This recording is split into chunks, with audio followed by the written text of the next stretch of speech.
Big boss season 7 കണ്ടോ? കാണാറുണ്ട്.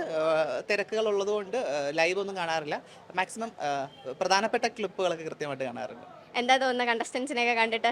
നിങ്ങളുടെ സീസണെയാണ് ഇപ്പോൾ ഏറ്റവും കൂടുതൽ ആൾക്കാർ മിസ് ചെയ്യുന്നു എന്ന് പറയുന്നത്. സന്തോഷം.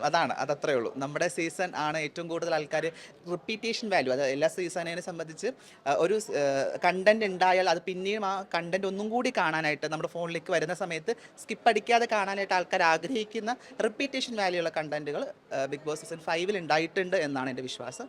മറ്റ് സീസണിലൊക്കെ ഉണ്ടായിട്ടുണ്ടെങ്കിൽ പോലും കുറച്ചും കൂടി എൻ്റർടൈൻമെൻറ്റ് ഫൺ ഫാക്ടറൊക്കെ ഉണ്ടായിട്ടുള്ളൊരു സീസൺ കൂടിയാണ്. അപ്പോൾ അതാണ് ഞാൻ ആഗ്രഹിക്കുന്നത് ഏത് സീസണിനെ സംബന്ധിച്ച്. അപ്പോൾ അത് വളരെ കുറവാണ് സീസൺ 7ലേക്ക് എത്തുമ്പം. എങ്കിൽ പോലും തുടക്കത്തെ ഒരു പരിമിതിയിൽ നിന്ന് അപ്പുറത്തേക്ക് കുറച്ചും കൂടി ഊർജ്ജത്തോടു കൂടി ആൾക്കാർ ഇപ്പം സീസൺ 7 ഉണ്ട് എന്നാണ് മനസ്സിലാക്കുന്നത്. അപ്പോൾ ഈ വൈൽഡ് കാർഡ് എൻട്രി ആയിട്ട് കുറച്ചൊന്ന് ഹൗസിനെ കുറേ കണ്ടന്റ് ഉണ്ടാക്കാൻ വേണ്ടി നാദ്രിനെ ഒന്നും കൂടെ വിളിക്കുകയാണെങ്കിൽ പോവോ? ഉറപ്പാണ്. ഞാനൊരു ബിഗ് ബോസ് മെറ്റീരിയൽ ആയതുകൊണ്ട് തന്നെ എനിക്ക് എന്നെ സംബന്ധിച്ച് ലൂപ്പിൽ കിടക്കുന്ന ആളാണ് ഞാനകത്ത്. പോകാൻ ആഗ്രഹമുണ്ട്, പോകാൻ വിളിച്ചാൽ ഉറപ്പായിട്ടും പോകുന്നതായിരിക്കും. പോകാതിരിക്കേണ്ട കാര്യമൊന്നുമില്ലല്ലോ. ഞാൻ അത്രയും വളർന്നിട്ടില്ല എന്നാണ് ഞാൻ ഇപ്പോഴും മനസ്സിലാക്കുന്നത്. അപ്പോൾ എന്തായാലും പോകും.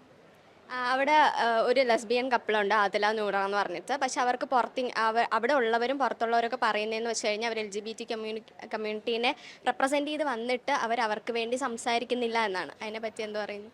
ഉറപ്പായിട്ടും അത് ഭയങ്കര ഒരു മീൻസ് ചോദ്യത്തിനൊരു വാല്യൂ ഇല്ല എന്നുള്ളത്. കാരണം അത് നമ്മൾ റെപ്രസെൻ്റ് ചെയ്യുന്നത് ഒരു കമ്മ്യൂണിറ്റീനെ ആണെങ്കിൽ ആ കമ്മ്യൂണിറ്റി എങ്ങനെ റിഫ്ലക്റ്റ് ചെയ്യണമെന്ന് തീരുമാനിക്കുന്നത് നമ്മളാണ്. പോയി ക്ലാസ് എടുക്കേണ്ട കാര്യമില്ല. ഞാൻ ക്ലാസ് എടുത്തിട്ടില്ല. എന്നെ സംബന്ധിച്ച് ഞാൻ ട്രാൻസ്ജെൻഡർ എന്ന വാക്ക് വളരെ കുറവ് ഉപയോഗിച്ച ഒരാളാണ് ബിഗ് ബോസിൻ്റെ അകത്ത്.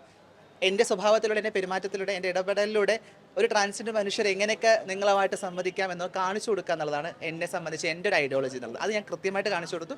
കേരളത്തിനകത്ത് ട്രാൻസ്ജെൻഡർ മനുഷ്യരുടെയൊക്കെ തന്നെ ഒരു റിഫ്ലക്ഷൻ ഉണ്ടാക്കാനായിട്ട് സീസൺ 5 സാധിച്ചു. അത് തന്നെയാണ് അവരും ചെയ്യുന്നത്. എന്തിനാണ് പ്രത്യേകിച്ചൊരു ജെൻഡർ കാർഡ് ഇറക്കണം എന്ന് നമ്മൾ വിചാരിക്കേണ്ട കാര്യമില്ല. അതിന് ആവശ്യവും ഇല്ല. ഞങ്ങളെ സംബന്ധിച്ച് ആ കുട്ടികൾ വളരെ ബ്രില്യൻ്റ് ആയിട്ട് ഒരു രണ്ട് നല്ല ഗെയിമേഴ്സായിട്ട് കളിക്കുന്ന ആൾക്കാർ അങ്ങനെ തന്നെ കളിച്ചാൽ മതി എന്നുള്ളതാണ്. അതിന് ലെസ്ബിയൻ ആണെന്ന് 10 വട്ടം എടുത്ത് പറയേണ്ട കാര്യമൊന്നുമില്ല. ഈ സീസണിലെ ഫേവറേറ്റ് കണ്ടസ്റ്റന്റ് ആരെങ്കിലും ഇതുവരെ ആയിട്ടുണ്ടോ? ഉറപ്പായിട്ടും എനിക്ക് ആദിലെ നൂറയാണ് എൻ്റെ ഒരു വളരെ ഫേവറേറ്റ് ഉള്ള കണ്ടസ്റ്റൻറ്റ്. അവർ ടോപ്പ് 5 എത്തുമെന്ന് വിചാരിക്കുന്നുണ്ടോ? എത്തും എന്നല്ല, എത്തി എന്നുള്ളതാണ്.